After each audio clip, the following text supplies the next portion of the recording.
안녕하십니까. 오늘은 초기 불교와 선에 대해서 말씀드리겠습니다. 첫 번째 시간이고요. 몇 시간 동안 선에 대해서 몇 차례 말씀을 드리도록 하겠습니다. 제가 선을 잘 탐구하는 학자도 아니고 당연히 선수행자도 아닙니다. 하지만은 마음공부 차원에서 초기 불교와 선의 관련성을 한번 찾아보도록 하겠습니다. 우리가 이제 불교는 역사적으로 크게 네 가지 단계로 이제 말을 할 수가 있을 것 같아요. 첫 번째가 부처님 계실 때와 그 근방의 초기 불교. 두 번째는 붓다 인멸 후 100년 이후에 상좌부 불교 또는 아비담마 불교라고 하는 그 불교가 있었고요. 세 번째는 이제 유식과 중관을 중심으로 한 대승불교가 있었죠. 이 대승불교 쪽에서 이 아비담마 불교를 소승이라고 폄하하는 단어로 서로 구분을 했죠. 그리고 이제 네 번째가 중국에서 꽃이 핀 이제 선이라고 하는, 이것도 이제 대승불교권에 속하는, 크게 보면 이제 1, 2, 3, 4 네 가지 역사적 단계를 우리가 이제 경험했다, 이렇게 말을 할 수가 있겠습니다. 근데 이제 여기서 중요한 것은, 그럼 불교가 뭐냐?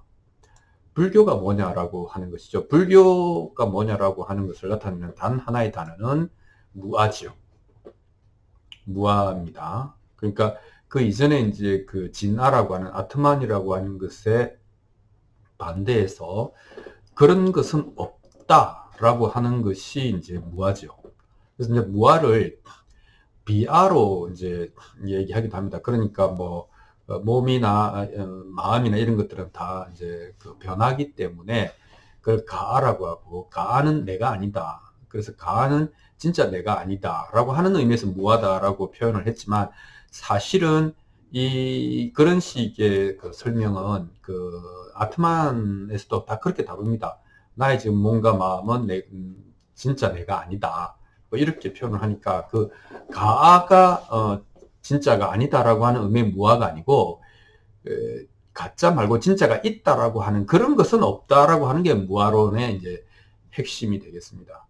그런데 이제 이 초기 불교하고 다르게 이 대승불교에서는 이제 실제로 내세우는 것은 무아라기보다는 공이죠. 비슷한 말이지만 다른 단어가 나왔다는 것은 다른 의미 부여를 했다는 것이고, 그 단어가 필요했다는 것이니까 이 공이 어떤 의미인가를 우리가 좀 이해할 필요가 있습니다. 예를 들면 이제 대승불교권에서는 이제 무아와 공은 사실은 같은 말이고, 심지어는 이 무아를 공으로 해석하는 것이 붓다의 그 원래 가르침을 더 이제 본질을 정확하게 이해한 것이다. 우리의 이해력과 통찰력이 거기까지 나아간 것이다. 이렇게 해서 이제 그 뿌리를 여기 무아에서 찾고, 그래서 무아와 공은 크게 보면 똑같다, 이렇게 이야기를 하지만, 그래도 공을 이제 표현하는 것을 보면 차이가 있습니다. 그러니까 공이라고 하는 개념은 이제 우리가 개체성이 없다라고 하는 측면에서 무아도 맞는데, 그런 의미에서 무아고, 또 이제 대신에 궁극적이고 유일한 어떤 실제가 있다라고 하는 점에서는 이제 진화론, 아트만론에 더 가깝거든요. 그러면서 이제 무아와 진화가 원래 뭐 같은 얘기다, 이렇게 이야기를 하고 있습니다. 그래서 그리고 또 심지어는 이게 붓다의 근본적인 가르침이다, 이제 이렇게 이야기를 하는 거니까 퀘스천이 되는 것이고, 이 진짜 같은 얘기인가? 초기 불교와 대승불교는 같은 불교인가? 뭐 여기에 대해서 사람들이 이제 혼란을 겪을 수가 있습니다. 그래서 뭐 같다고도 말하는 사람이 있고 아니라고도 말하는 사람이 있고, 이게 이제 각자가 이제 생각이 다 이제 달라지는 겁니다. 이제 불교 공부할 때 약간 어려움이 있는 측면이, 이런 측면이 있을 수 있을 것 같습니다. 자, 오늘은 이제 그 선불교에 대해서 이렇게 공부를 많이 한 학자 두 사람을 소개하면서 이 사람들의 시각으로 그 초기 불교와 선불교의 관계를 한번 짐작해 보도록 하겠습니다.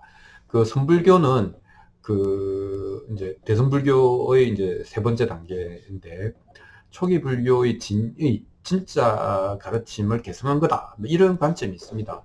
오늘 소개하는 두 학자 다 전제가 뭐냐면 대성이 우월하다, 이런 이제 전제, 혹은 대성이 붓다의 진짜 가르침을 더 통찰 있게 읽어냈다.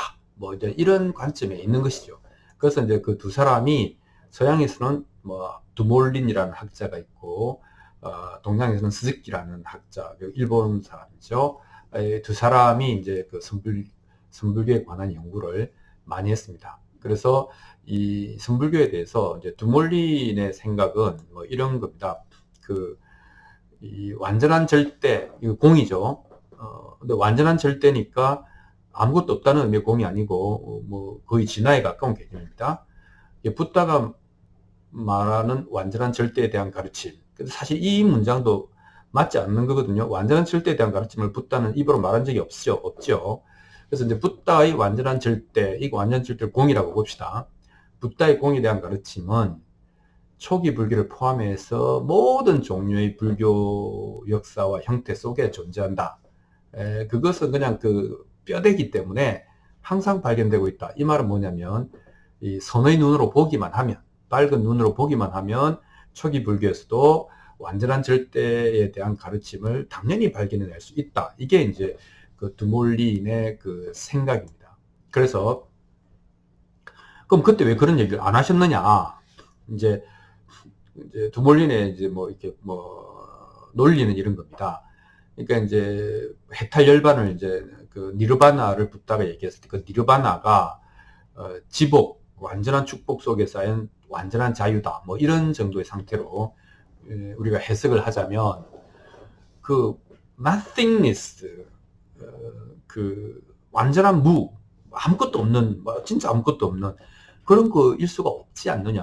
그거 어떻게, 그 아무것도 없는 것이 어떻게 지복의 자유, 그러니까 그 축복 속에, 완전한 자유로움 속에, 축복 속에 있을 수 있느냐. 그러니까 핵심을 말하지 않은 걸 거다.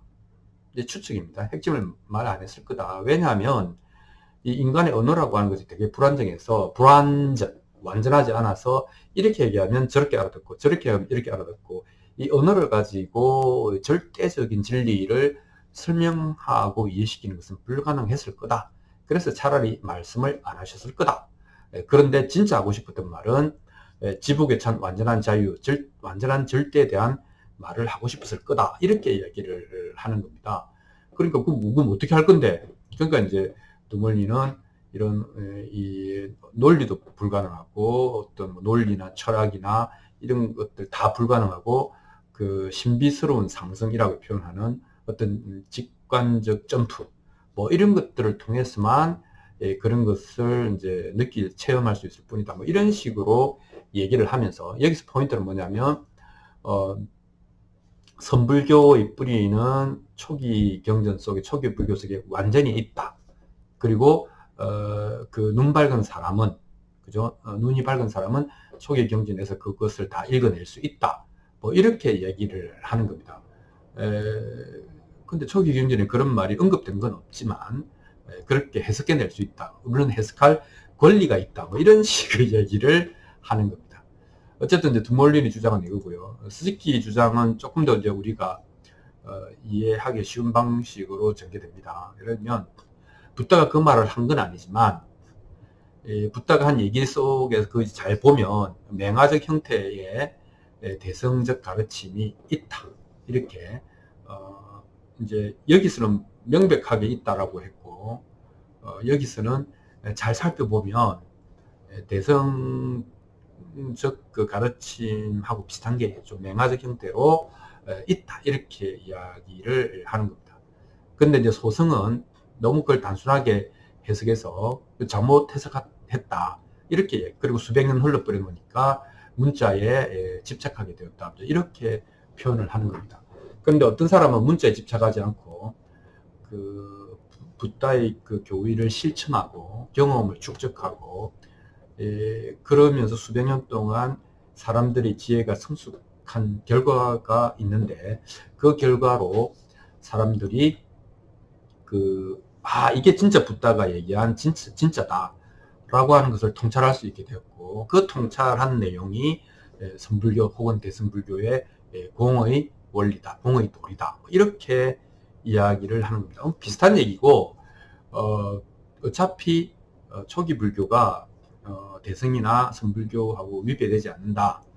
대승이나 성불교가 초기 불교의 오히려 정수를, 진짜를 끄집어내었다. 뭐 이런 점에서 개성 혹은 연결 혹은 합일, 뭐 일치 이런 것들을 이제 주장하는 것이죠. 그래야 대승이 불교라는 이름을 쓸 수 있고 또 대승이 더 나은 발전된 형태다라고 하는 것을 주장할 수 있기 때문이겠죠. 그래서 이제 뭐 선불교를 나타내는 불린문자 교회 별전, 그 다음에 직지인신 견성성불이라고 하는 얘기에서 이제 두 번째 단락 직지인신 견성성불이라고 하는 것에 보면 그 직지인심이라고 되어 있지 않습니까?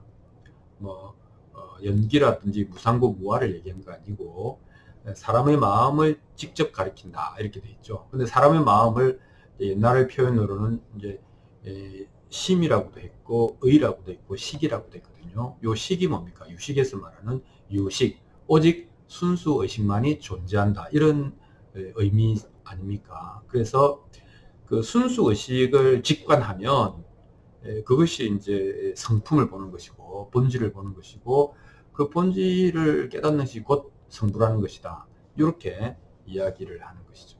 그래서 이 견성성불에서 이 성불도 예를 들면 뭐 유식이나 중간불교에서는 3아승기급 동안 닦고 닦아서 보살lem을 해서 최후에 성불을 하는 것인데 견성만 하면 성불을 한다. 견성과 성불은 같은 것이다 라고 붙여놨지 않습니까? 이게 이제 성불교에서 시간을 이제 압축한 측면이기도 합니다.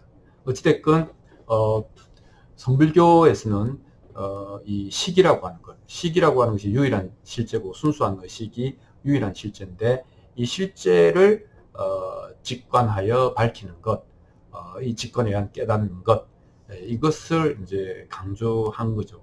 그리고 그 허무한 공이 아니고 아무것도 없는 공이 아니고 진공은 묘유다. 오히려 텅 비어 있지만 충만한 뭐 이런 상태를 공의 어떤 상태로 묘사를 합니다.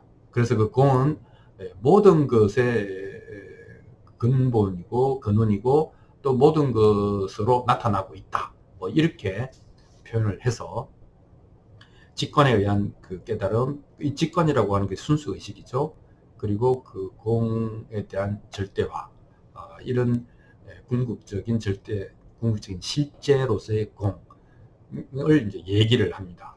근데 이렇게 되니까 선불교가 이제 초기 불교와 좀 다른 것 같은데 어떻게 다른 걸 볼게요. 이 붓다라고 하는 것은 붓다는 현상, 그러니까 이 나타난 현상을 보고 그걸 관찰했죠. 그래서 그 현상들이 어떻게 펼쳐지는가를 보면서 연기법을 이제 발견했잖아요. 그래서 조건 발생, 이것이 있으므로 저것이 있다 라고 하는 조건 발생을 이해하고 그 법칙을 이해하고 연기법을 이해했죠. 그리고 또 이제 그 연기법의 결과로 모든 것은 무상하다. 그 다음에 무상한 것은 괴로운 것이다. 무상하고 괴로운 것을 우리는 궁극의 실제로 인정할 수가 없는 것이다. 그래서 무아잖아요. 실제가 없다, 실체가 없다 이렇게 표현하는 거 아닙니까? 그래서 현상에서 법칙을 보고 그 법칙에서 무아라고 하는 결론을 도출해낸 거거든요. 이것은 신비한 그 직관의 깨달음으로 한 게 아닙니다. 그래서 이 현상의 관찰을 통해서 그 논리적인 확신, 그 결론이 뭐냐면 무아죠. 무아라고 하는 논리적 확신에 이제 도달한 거죠. 그래서 똑바로 봐라, 있는 그대로 봐라. 네 생각으로 보지 말고 네 편견으로 보지 말고 있는 그대로 봐라. 우리 이제 마음 공부에서 가장 어려운 게 사실은 있는 그대로 보는 것이죠. 정견, 그 다음에 그런 것들을 이제 알아차리고 사띠 알아차리고 이제 수행을 해라. 그리고 이제 벗어나고 그리고 열반, 모든 욕망이 훅 불어서 꺼지는 니르바나를 강조했죠. 이것은 그 신비한 그 상성 또는 직관에 의한 깨달음이 아닙니다. 전혀 아닙니다. 그러니까 우리가 이제 선불교에서는 견성성불이라고 하지만 붓다는 견상성불이라고 굳이 말을 할까요? 견상, 이 현상을 보고, 현상에서 연기를 보고, 연기법에서 무아를 보고, 이게 붓다가 제시한 길입니다. 그래서 견상승불이고, 또 이제 이 우리가 생각하는 가하든 진하든 아라고 하는 것의 원만한 혹은 철저한 해체를 통해서 고통이 사라지는 것이 아니고 고통을 느끼는 자가 없어짐으로 해서 궁극적인 문제 해결이 되는 이런 얘기를 이제 했단 말이죠. 그러니까 직지신 견성성불과 그 다음에 연기 무상고 무아는 이게 그 쉽게 화해하기는 어려운 교리다, 이렇게 이야기할 수 있겠습니다. 자, 그래서 우리는 근데 왜 이런 일이 생기는가 하는 이제 가정을 해볼 수 있습니다. 첫 번째 가정은요, 이 어긋남은 무엇인가? 근데 첫 번째 가정은 이제 뭐 좋은 게 좋은 걸로 이게 어긋난 게 아니고 사실은 붓다가 기본적으로 또는 근본적으로 가르치려고 했던 게 그 바뀐 게 아니다, 변질된 게 아니다. 그 어떤 근본 가르침이 반야경이라든지 그 중간학파 나가라주나 용수의 그 이론이라든지 뭐 선의 어떤 가르침이라든지 이런 쪽으로 다 연결되고 맥이 이어져 왔다, 이렇게 이제 좋게 해석하는 겁니다. 그래서 초기 불교에서도 붓다의 근본 가르침이 나타나고 선불교에서도 붓다의 근본 가르침이 나타나는데 그 근본 가르침의 내용은 선불교적인 것이다, 혹은 대승불교적인 것이다, 뭐 이렇게 이제 융회 관통하려고 하는 거죠. 두 번째는 이제 조금 더 현실적인 가정입니다. 이게 뭐 좀 변질됐다, 결론적으로 이야기하면 뭐 변질되었다. 이유는 역사적인 또 문제도 좀 있었고, 또 이제 뭐 역사적인 문제라고 하는 게 결국은 이제 힌두교와의 인도에서의 각축전, 종교적인 각축전이 있었고, 또 신도들이 뭔가 뭐 이거 의지하고 빌대가 필요했는데 또 신도들의 열망, 이런 것들이 이제 상황이다. 이런 상황 때문에 바뀌었다, 뭐 다른 것이 되었다, 변질되었다, 이렇게 이제 보는 관점을 가질 수가 있습니다. 그 어떤 게 옳은지는 사실은 이제 뭐 누가 판단할 수 있겠습니까? 이제 여러분들이 각자 판단해야 되는 것이고, 이제 이런 과정에서 이제 뭐가 문제가 됐는가 하면은 절대론이 문제가 되는 것이죠. 예를 들면 개체적인 내가 없다라고 하는 무아론은 뭐 붓다의 무아론이나 대승불교에서 말하는 공에서나 다 똑같습니다. 그런데 초기 불교의 무아론은 단순히 개체적인 내가 없다는 게 아니라 만물의 궁극적인 실제 또는 실체가 없다라고 하는 것이 이제 진짜 주장, 붓다의 가르침이거든요. 그런데 이 공이라고 하는 것은 유일하고 궁극적인 실제다라고 이야기를 하니까 초기 불교의 붓다의 가르침과 정면으로 충돌하는 측면이 있는 겁니다. 그래서 이제 반야경에 보면 뭐 색적시공, 공직색, 뭐 색불이공, 공불이색 이런 얘기가 나오는데, 이게 뭐냐면 현상, 이건 연기법이 지배하고 있죠. 현상과 그 다음에 이제 그 본질, 즉 절대적 세계, 공의 세계의 화해를 이렇게 뭔가 이렇게 주선한 것이죠. 그래서 색이 곧 공이고 공이 곧 색이다, 따로 떨어져 있는 것이 아니다, 뭐 동전의 양면처럼 하나는 현상으로 나타나는 거고 하나는 본질적 속성이다, 뭐 이런 식으로 해서 극이 극이다, 뭐 이런 얘기를 하려고 하면서, 여기서 포인트 뭡니까? 공을 끝까지 살리려고 하는 것이죠. 궁극적 실제라고 하는 어떤 본질, 본성, 이걸 이제 놓지 않으려고 하는 것이죠. 그래서 이제 용수는 이제 철학적으로 모든 것을 해체하면서 아공, 법공, 필경, 공, 이렇게 해서 이 공이 어떤 것에도 의존하지 않는 절대적 속성이다 라고 이제 말을 했고, 또 이제 유식학파에서는 순수의식이라고 하는 것은 우리가 말하는 뭐 오식, 뭐 아니비설신 같은, 그 다음에 머릿속의 생각, 육식, 그 다음에 나라는 에고, 칠식, 아레아식, 이런 어떤 그 식이 가장 순수해지려면 그런 것들을 다 떠나서 요가 명상의 그러니까 최고의 어떤 합일 상태. 그때는 그 주관과 객관의 구분이 없는 최고의 합일 상태에서만 이제 이런 그 절대론적인 공의 그 깨우침 또 공의 체험이 가능하다. 이런 식으로 이제 얘기는 하지만 이 중관학파나 유식학파에서 절대로 놓지 않는 것은 공이 절대적인 것이다. 공이 이제 실제다. 공만이 진짜다. 이런 얘기는 절대로 이제 포기를 안 하거든요. 또 이제 붓다는 불교의 근본이라고 하는 것이 아트마는 없다라고 하는 것이 기본적인 이제 그 주춧돌인데 이거하고 이제 부딪히는 겁니다. 그래서 분리 다르지 않다. 색적시공 공적색 극이다 이런 표현을 썼지만 그런 긴장이 그런 어떤 첨예한 긴장이 반야신경에서 보이는 겁니다. 그래서 이제 그 선이라고 하는 것은 이제 아까 용수는 철학으로 해체했고 유식은 요가 명상으로 몸으로 그러니까 하나는 논리로 하나는 요가 명상으로 몸으로 가는 이 두 가지 길 중에 어느 것도 아니고 선이라고 하는 것이 이 갈등을 피해가는 제3의 길 철학도 아니고 요가도 아닌 이런 것인 것 같다 하는 얘기를 우리가 이제 할 수 있겠죠. 그래서 이제 그러면 선이 그 제3의 길이라고 하는 방문론이 뭐냐라고 하는 것은 다음 시간에 차차 알아보기로 하고 어찌됐건 선이라고 하는 것은 이제 이런 분위기에서 중국에서 이제 꽃 피어나기 시작했다. 이렇게 얘기를 할 수 있겠습니다. 이제 이번 시간에 중요한 것은 뭐냐면 소승도 마찬가지고 그 소승이라고 불리는 데도 마찬가지고 또 대성도 마찬가지고 자기네들이 이 붓다의 진짜 가르침을 계승하고 있고 딴 학파는 다 가짜다, 거짓말이다, 혹은 올바른 진리를 잘 모른다 이렇게 주장합니다. 주장하는데 주장한다는 것은 뭡니까? 그게 주장한다는 건 우기는 거잖아요. 하여튼 우기는 거 아닙니까? 그러니까 이제 마음을 공부하겠다, 마음 공부하겠다라고 그게 뭔지 잘 모르지만 어쨌든 우리 입장에서는 각자가 잘 알아보고 판단해야 되는 겁니다. 그러니까 판단하기 위해서는 알아보고 판단하기 위해서는 너무 도그마에 빠지지 않고 권위에 의존하지 않고 자유로운 정신,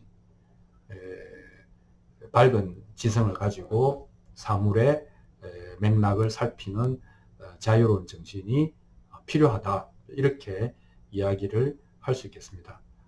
뭐니 해도 고통을 제거하는 방법이 아니고 궁극적으로 잘 따져보면 고통을 받을 나라고 하는 것이 허구다 라고 하는 것을 이제 깨닫는 것만이 유일한 고통에서 벗어나는 길이다 라고 하는 무아의 가르침이 이제 마음 공부의 핵심일 것입니다. 그래서 이제 그 부분을 자꾸 이제 파고들어서 깊이 깨닫는 것이 중요하지 않을까. 무아라면 또는 개체화가 없어진다면 그것을 진화라고 말을 하든 무아라고 말을 하든 뭐라고 말을 하든 말이 중요하지는 않을 거고요. 그러나 어쨌든 불교는 이런 식의 변천 혹은 세련화 뭐라고 말할 수는 없습니다. 뭔가 바뀌고 있었다 라고 하는 것을 이제 우리가 선불교를 얘기하면서 그 역사적 환경을 한번 더듬어 보았습니다. 오늘은 여기까지 하겠습니다. 고맙습니다.